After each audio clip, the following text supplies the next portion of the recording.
Konkolaattonni kun waggaa bitaman wanni nu abdii godhannee inni guddaan warshaalee kana. Hojii warshaalee kana keessa jiru keessaa gaheen keenya amma maal ta'aa jira? Teenyee daawwataa taaneera. Fuuldurumti keenya baay'ee dukkanaa ta'eera. Amma konkolaattonni kana maal ittiin hojjanna wanti jedhu? Ana bidannee qabeenya kana binne warshaalee kana nuyi buqqaatota warshaalee kanarraa buqqaane wanti amma immoo nurratti ta'aa jiru teenyee daawwataa nu taasiseera. Warshaadhaan wal qabatee waan jiru.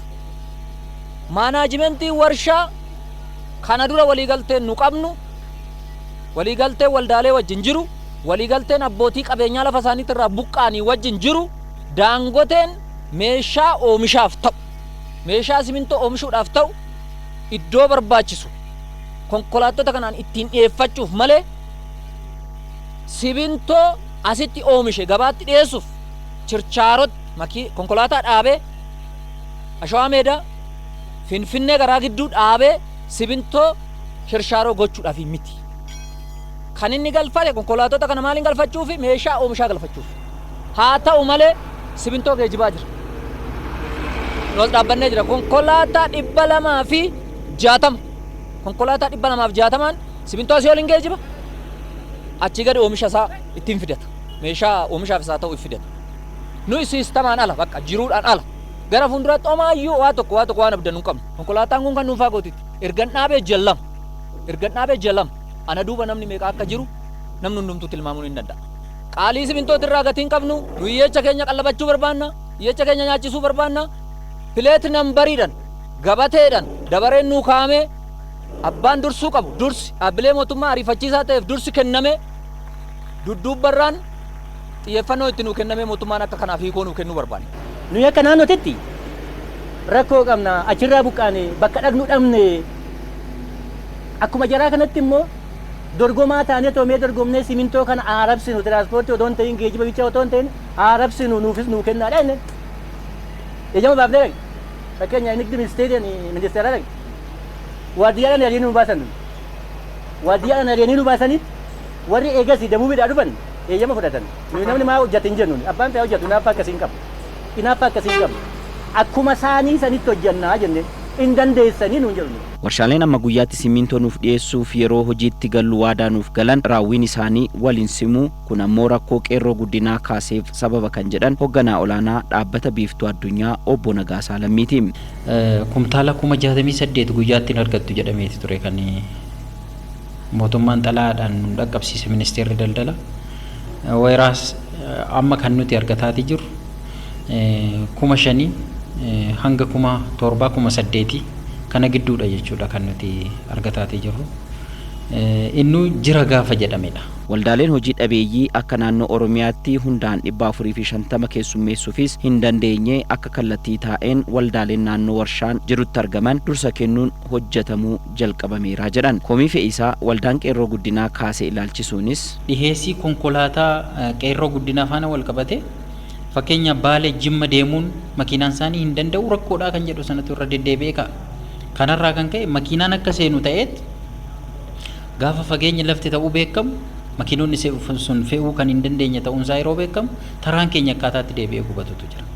So baasuu irratti numaa rakkootu mul'ataa jira malee biiftuun yeroo kanatti kan qeerroo guddinaatiin ala makiinaa ergus hin qabu. Waliigaltees kan qabu maallaqa faana wal qabata waan ta'eef waliigaltee irraa ka'a kaffaltii maallaqa kanaa waliigaltee irraan booda erga raawwatee booda dispaachiin ittiin fe'amee bakka jedhame sana simmintoon tuqee yeroo deebi'u sirriidha jennee kaffaltiitti raawwanna waan ta'eef kanaan ala garuu kan jiran manneen mootummaati piroojeektii mootummaati. Bulchiinsi aanaa Aadaa Bargaa fi godinni Shawaa Lixaa komii waldaa geejjiba fe'iisa gogaa qeerroo guddinaa fi biiftuu addunyaa bira jiru furuuf waltajjii qopheessuun akka sirreeffatan mariisisee ture. Adeemsa qorannoo gaggeessaa turan keessatti madda rakkoo kanaa bulchaan aanaa Aadaa Bargaa obbo Katamaa Tasfaayee ni kaasu. Qaala'insa simintoo kana keessatti gahee olaanaa kan taphatan sadarkaa tokkoffaa irratti faddaaltota warshaa fi uummata jidduu jiranidha. Inni lammaffaan ejentoota mataa isaaniiti. Inni sadaffaan ammoo rakkoo warshaa simintoo mataa isaati jechaadha.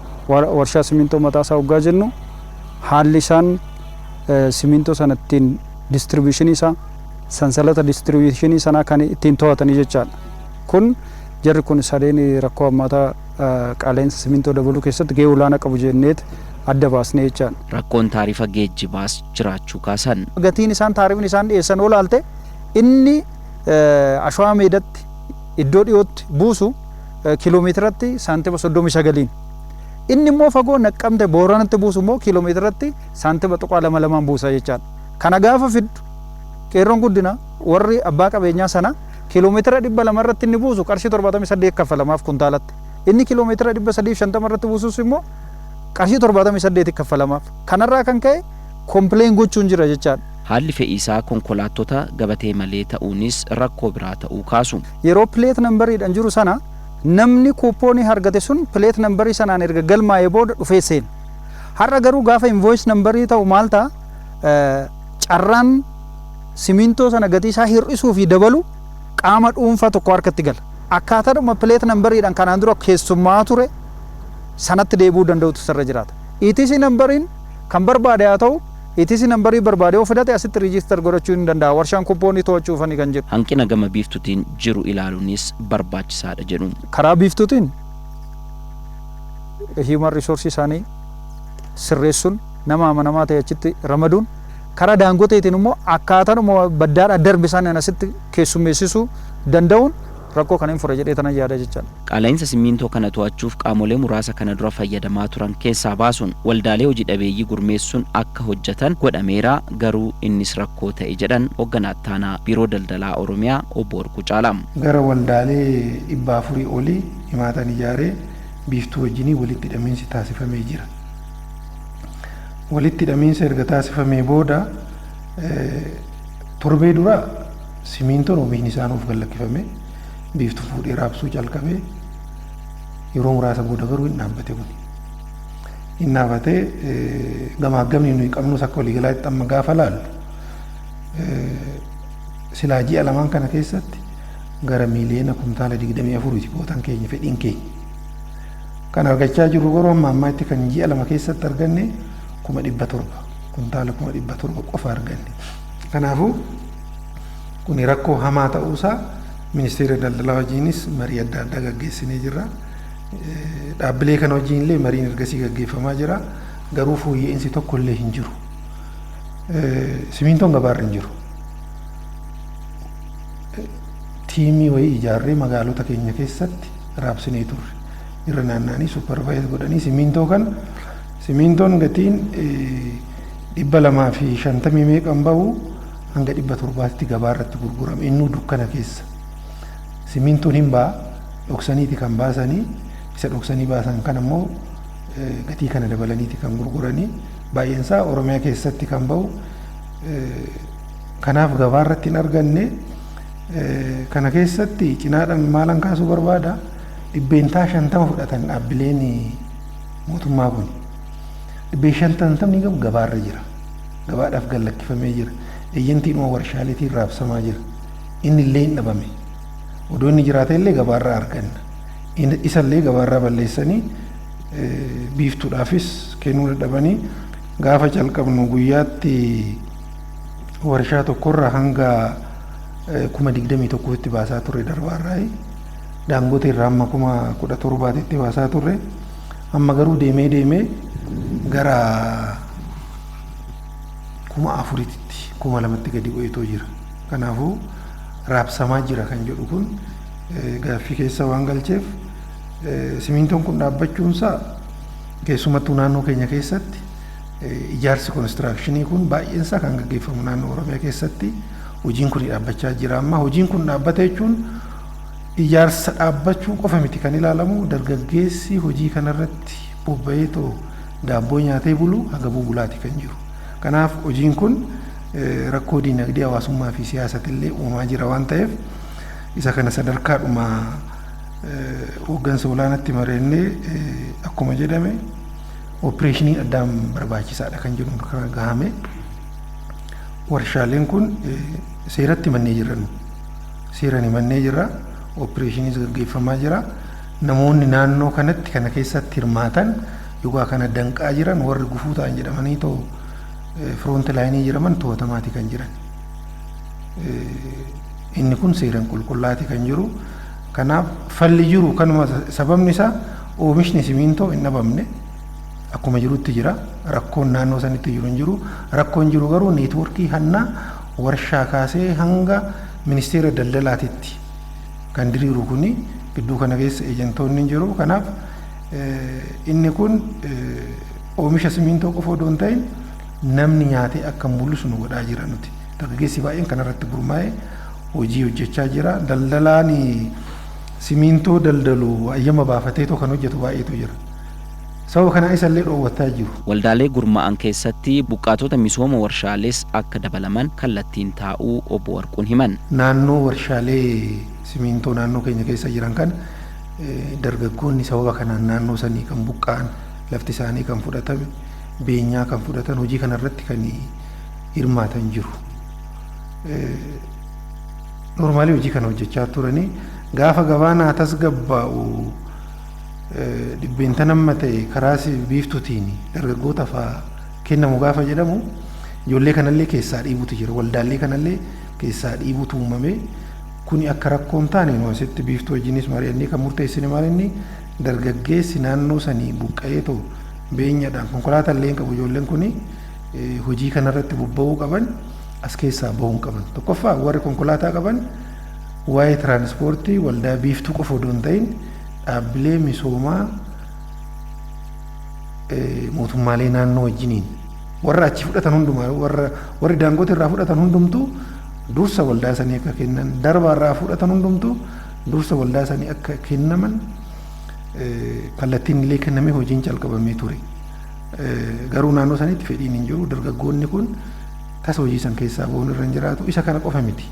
Warra konkolaataa hin qabnes hojii kanarratti bobba'anii fayyadamaa warra turanillee waldaalee imaaxaa ijaaramaniin alatti achumatti daballee keessumattuu naannoo Adaa Bargaa Mugarii fi Daangotee wajjin wal qabatee itti bal'inaan dargaggeessi kun kan jiru hojii kanarratti bobba'ee too'i. Isaan illee akka keessaa hin baane waldaa imaaxaa sanitti dabalanii biiftuun dabala gatii tokko malee achi baasee waldaa kanaaf akka raabsu waliigalleet hojii keessatti galamee jira. Biiftuun illee kana jalqabee garuu tokkoffaa argachaa hin jiru. Biiftuuni akka waliigalaatitti tokkoffaa biiftuun argachaa hin jiru. Isuma argatu saniyyuu humni raawwachiistummaa biiftuu ammallee rakkoo isa kanas qorannee jirra. Dhaabbileen misooma mootummaas gabaa akka tasgabbeessaniif malee simintoo itti fufiinsaan daldaluufi miti jedhu. Nu simintoo forever daldaluudhaafi miti. Simintoo akka sukkaaraa fi akka zayitiitti illee kennuufi miti. Sukkaaraa fi zayitiin illee gaafa gabaan tasgabbaa'e keessaa baama jedhameeti kan yaalamu. Simintoon illee kan keessa galame gabaa tasgabbeessuudhaaf malee simintoo daldaluuf mootummaan fedhii hin qabu. Marii garagaraas gaggeessuu fi yeroo dhiyootti fala akka argatus kaasan. Hamma danda'ametti hojimaata jiru ministeera daldalaa wajjiniin nigosheet gochuudhaaf yaallee jirra. Marii baay'ee gaggeessinee jirra. Warshaalee kana wajjiniin marii gaggeessinee jirra. Waldaalee oomishtootaa wajjiniin marii gaggeessinee jirra. Marii kanaan rakkoo kana keessaa bahuu dadhabne. Isa dhumaati irratti kan itti galle maalinni seeratti himachuudha. Falli qabnu isa waan ta'eef gara seeratti deemaa jirra. Inni kun nuyi ka jenneeti gaa namni hundumtuu qaamni hundum kamiyyuu seera fuulduratti walqixa waan jedhuuf olaantummaan seeraa kabajamuutu irra jiraata. Hamma dhumaatitti deemnee fayyadamuu uummata keenyaa hin mirkaneessina. Hanni kun hin caccabaa. Uummanni keenyallee dargaggeessi keenyallee ijaarameetu hawweetu akkanatti liqeeffatee erga duwwaa ta'u kun isa humneessuu kan ittuma fufnaa ammalleedha. Warri hojii keessaa sababa kanaan dhabanii bahaniitu yaaddoo keessa galanii yaaddoon irra hin jiraatu. Yeroo xiqqaanitti fudhachuu danda'a. Obsa nu barbaachisaa rakkoo kana keessa hin baana kan jennu jennuun naannoo mootummaa naannoo Oromiyaa jechuun barbaada. Warshaaleen simintoo akka biyyaatti jiran 14 keessaa 10 naannoo Oromiyaatti argamu. Amma ni oomishu jedhamanii eegaman harka wadhakkaa oomishuun isaanii hanqina mudateef sababa ta'uu taanaan daayireektara olaanaa Inistituutii Misooma Keemikaalaa fi Galtee Ijaarsa Industirii Federaalaa Injiinar Dayeessaa Lataa murtoo bara kana fudhatamee warshaaleen galtee oomishaaf cilee biyya hambaatii galchanis doolaara miiliyoona 200 baasan hambisuun kan biyya keessaa akka fayyadaman gochuu furamuus meeshaalee suphaaf barbaachisu ammas hanqina ciccitiinsi ibsaa fi baduun dhimmoota warshaaleef qormaata ta'anii jedhan. Warshaawwan kun humna ibsaa guddaa barbaadu. Akkuma beekamu immoo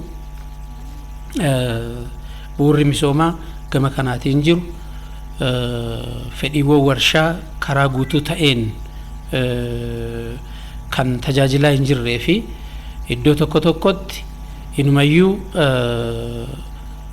tajaajila hawaasaa kan hoteelaa fi namni dhuunfaatti fayyadamu humna ibsaa kan garagalchuudhaan sagantaadhaan dabareedhaan akka fayyadamu godhame gara warshaa simmintootti akka deemu gara warshaawwan gurguddoo power consumption guddaa qabanitti akka deemu godhamaadha ture jechuudha. Warshaawwan kun spare partii dhaaf foreign currency isaan gaafatan guddaadha. Spare partiin kun immoo biyya kana keessatti sadarkaa oomishamuu danda'u irra hin geenye. Kanaaf baay'een isaa kan biyya alaatii galuudha jechuudha. Kanaaf inni kun immoo humna biyyattiin qabdu irraa kaasee keessaayyuu jijjiirama kana dura rakkoon ture rakkoo bal'aa waan ta'eef akka namni dhuunfaa baay'ee naannoo qabeenya foreign currency kanatti abiyuzimentii guddaa waan tureef kaayyoo barbaadamuuf keessaayyuu dhimmoota dinagdee biyyattii kana keessatti murteessaa ta'an kan akka warshaawwan simmintoo kanaa fi kan kana fakkaataniif dedicated karaa ta'een wanni kun dhiyaachuu qabaa ture rakkoon gama kanaan ture jira jechuudha. Inni kun humnaa gad oomishuudhaaf sababaa jechuudha. Qaala'insa gabaa simmintoo fi shira warshaa simmintoo ilaalchisees hojiin kun hojjetamaa kan jiru kan kanaan alas istiraatejikaalii dhimmoonni karoorfatamanitti deemamaa jiran sadarkaa waajjira muummicha ministeeraatti qabameetu yeroo ammaa hojjetamaa kan jiru. Sadarkaa maayikiroo komiteetti kan inni qoratamaa jiru jechuudha. Kanuma simmintoo kana qofa adda baafna jechuudha. Haa ta'uutii garuu ammas qaxxaamuraan deebisanii dubbii kana duubatti deebisanii sirna daldala naannoo kanaatiin wal qabatee jiru monopolize gochuudhaaf sochiin maxxanaan gaggeessaa jiruu fi caasaan keenya sadarkaadhaan jiru caasaa federaalarraa kaasee amma caasaa naannootti dubbii kana commitmentii barbaachisuun of kennee hojjechuudhaan hanqinni jiru hanqina bal'aadha jechuudha. Gurmaa'insa dargaggoota hojii dhabeeyyii fi komii hawaasni kaasuu ilaalchisuun kan dargaggoonni gurmaa'anii keessatti galan jenne kana sababa adda addaa tarreessuudhaan dubbii kana duubatti deebisuun harka maxxantoota kanaatti galchuudhaaf qabsoon karaa ijaarameen maxxanaan waajjiraalee mootummaa keessatti ijaaree itti socho'aa jiru bal'aadha jechuudha. Kanaaf dubbiin kun ka'u kun dubbii sirriidha. Dubbiin kun sirrachuu kan danda'u immoo sadarkaa hooggansa kenninutti jechuudha. Qabsoon jalqabame ammas barbaachisaa sadarkaatti ta'etti amma saaxiluudhaan geggeessaa dhimma kana keessaa harka qabu saaxiluudhaan ammatti gaafatamummaa seeraa fuuldura dhaabbatutti ijaaramnee deemu qindoofnee deemu wal dubbifnee deemu caasaan naannoo caasaan federaalaa qindaa'ee waliin humna kana duguugee baasuudhaaf wal dubbisee deemuun barbaachisaadha. Komiin sadarkaa uummataatti ka'u garuu sirriidha. Recognize gochuu qabna.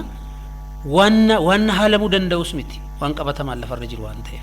Komii konkolaattonni warshaalee oomisha galtee dhiyeessuuf qaraxa malee gara biyyaatti galanii oomisha deddeebisaa jiranis konkolaattonni kun investmentiidhaan duty free biyya alaatii nagalan akka godhaman yeroo godhaman waan adda bahee irratti akka hojjetaman ifatti taa'eetu. Waldaawwan naannoo sana irratti gurmaa'anii jiran immoo karaa biraatiin qabeenya ofii yoo qabaatan ofii fidanii yoo hin taane mootummaan dhiyeesse konkolaataa kana yookiin kireeffataniitu yookiin bitaniitu waldaawwan kun.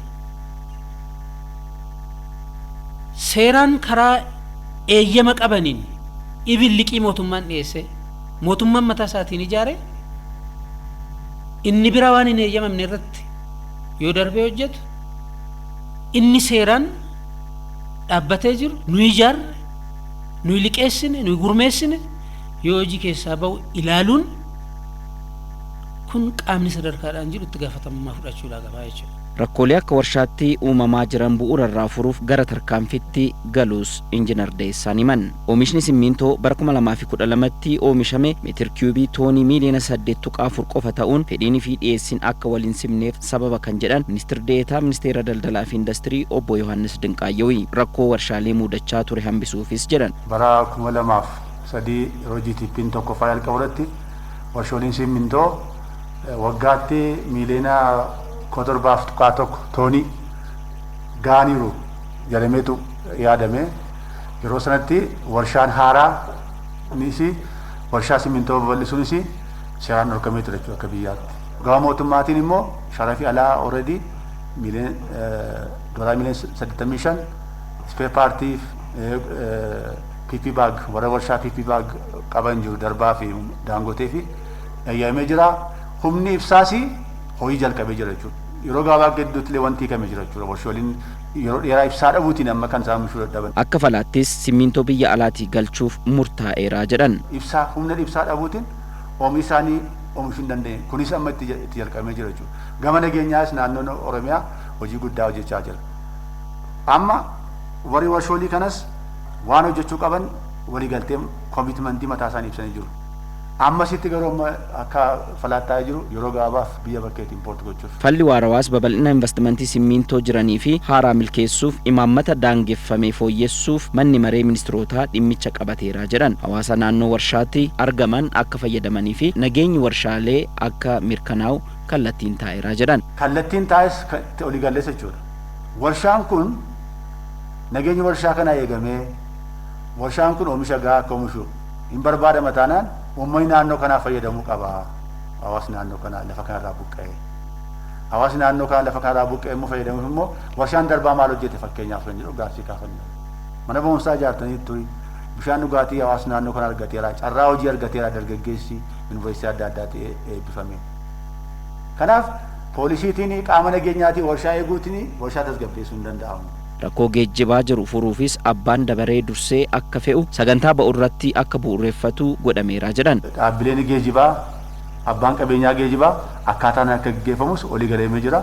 Ministeerri geejjibaas akkaataa kanaan indeeggaraa hin hooggana yaada jedhu qabna. Gabaa kana tasgabbeessuuf dhaabbilee misoomaa mootummaa hojiin itti kenname raawwiin isaanii 20% gadi ta'us isaan hojiitti galchuun piroojektota mootummaa fi dhuunfaa gurguddoo dhaabbatan akka itti fufan carraa uumneerra kan jedhan ministeerri deetaa ministeera daldalaa fi industirii damee hordoffii fi tasgabbii daldalaa obbo Isheetee Asfaawi. ዳንጎቴና ደርባርን ጨምሮ ተሽከርካሪዎችን በተመለከተ konkolaattota daangootii fi darbaa laalchisuun kaayyoon isaan biyya keessa galaniif oomisha galtee fi bu'aa oomishaa gara buufata qabanitti akka geeffatanii fi cilee Jibuutiitii galfachuun buufata mana kuusaa qabanitti akka geeffataniif Finfinnee Oromiyaa hawaasaa fi iddoo qabanitti geeffachuudha. Muuxannoon jirus kana malee fayyadamtootaa fi dargaggoota naannoo warshaatti argaman irratti dhiibbaa uumanii akka hojii keessaa baasaniif miti. Dargaggoonni kanneen carraa hojii uumameef cimanii itti fufuu qabu. Qaalaa'uu gatii simmintootiif geejjibni isa tokko ta'uu kan kaasan obbo Sheeteen taarifa konkolaataa kumatamaa jiru ilaalchisuun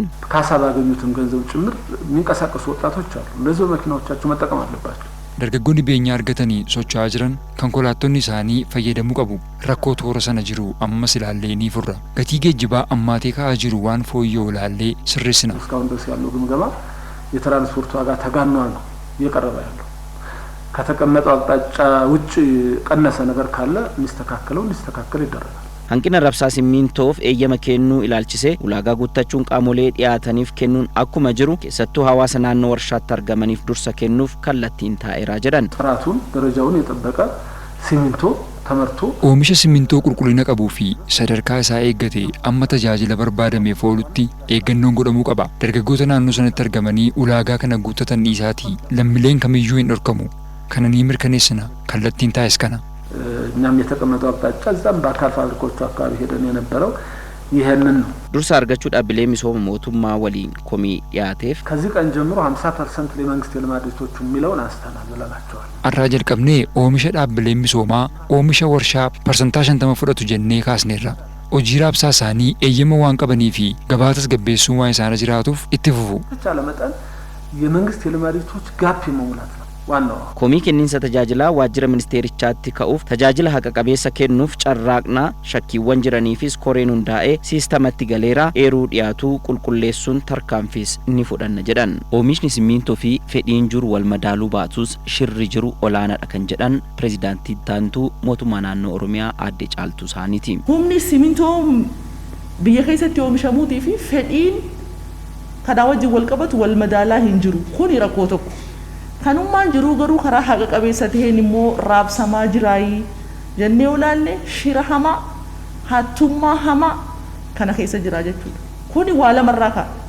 Tokko uummataa fi mootummaa walii kakaasuudhaaf mootummaa irratti uummata kakaasuudhaaf warri halkanii guyyaa hojjechaa jiru qarshii ramadee hojjechaa jiru jira kun. Caasaan keenya kana hubatee akkaataa saniin furmaata kannaa jiraan immoo rakkoo biraati jechuudha. Fakkeenyaaf warri oomisha kana abbaan warshaa sanii gati bu'aan inni argatu bu'aa xiqqaadha. Kana dura tiimii tokko waliin teenyee ilaallee jirra. Abbaan silaa warshaa san dhaabee hojjetaa kana hundaaf carraa hojii uumee waan kana abbummaa irraa qabu gatiin inni waan argatu baay'ee xiqqaadha. Ka kanarraa fayyadamaa maanajimentii mana hojii san keessaa fi warshaa san keessaatii fi konkolaachistootaa fi dallaala kana dura moonopooliidhaan biyya kana waan barbaadan godhaa turan san arrallee hojii wal fakkaataa hojjechaa jiranii. Kana qabatamaadhaan immoo bira geenyee jirra. Kana bira geenyeetti maal godhuu qabnaa? Tokko dargaggoonni keenya ijaaramanii imaaxaan ijaaramanii raabsaa kana keessattis hirmaatanii isaanis bu'aa irraa argachuu qabanii uummata keenya bal'aa biras dhaqqabuudha qaba. Akkaatuma saniin immoo dhaabbilee misooma mootummaadhaatis fayyadamuu qabanii aantummaas waan qabanii jecha hanga biyyi beelooyteen harkatti waataatuu hin eegan jechuudhaan murtiin akkanaa kun poozitiivlii ilaalamee murtaa'e. Gaafa murtiin kun murtaa'u dallaalonni duraan ala keessa jiran ka duraan a'ootiif magarfatan san dubbiin tun hin taaneef waan ta'e jecha warra warshaaleetii wajjii waliigaltee uumuudhaan maashinuma xiqqoo takka irraa balleessanii warshaan dhaabbatee jira. Gaafa keenya ijaaramee silaa dhaqee oomisha kana fudhachuudha gaafa gaafii gaafatu warra isin dura jiru hedduudha jira waan ta'eef isin hin keessummeessinu shirri nama dadhabsiisuudhaaf kana keessatti hojjetamaa jiru salphaadhaan miti jechuudha. Akka mootummaatti maal goone namoota tahee jaanii gatiin gabaadhaa kun akka ol guddatu warra hojjetaa jiran hanga namoota 5 irratti tarkaanfii fudhannee amma mana hidhaa keessa jiran jechuudha warshaalee adda addaa. Kuni gahaadhaa miti. Itti fufiinsaan hojjechuutu nurra jiraata. Qabsoodha gaafataa wanni firiilaanshiin hin jiru wanni akkana namaa kennamu. Keessattuu diinagdee keessatti shirri jiru. Shira siyaasaatii oliitu rakkoo diinagdee keessa jira. Dhimmi simmintoo dhimma hidha haaromsaa olii waan wal qabatuuf dhimma xiyyeeffannaa kennamuufii qabu jedhan Ministeerri Muummee Itoophiyaa Dr. አብይ አህመድ ሲሚንቶ ፋብሪካዎች በተለያየ ምክንያት ስራቸው መስራት ካልቻሉ ወርሻሌን ሲሚንቶ ሰበበ ገራገራቲን ሆጂ ሳኒ ኢንሆጀተን ታናን ፕሮጀክቶኒ ኬኛ ሲሚንቶ ሰደርካ ኦላናን ዋን በርባንኒፍ ኑፍ የሚልካው ወርሻሌ ሲሚንቶ ኤጉን ደገሩን ሆጂ ሳኒ አከን አምኒ ጎቹን በርባቺሳድ ነምኒ ቶክ ቢልቢላን ደገርሰ ኬና ዮኪንሞ ቦንዲ ቢታ hojii simintoo gufachiisa taanaan hidha haaromsaa gufachiisaa jira jechuudha. የሲሚንቶ ስራ እንዲስተጓጎል ካደረገ ህዳሴን እያስተጓጎለ ነው ማለት ነው።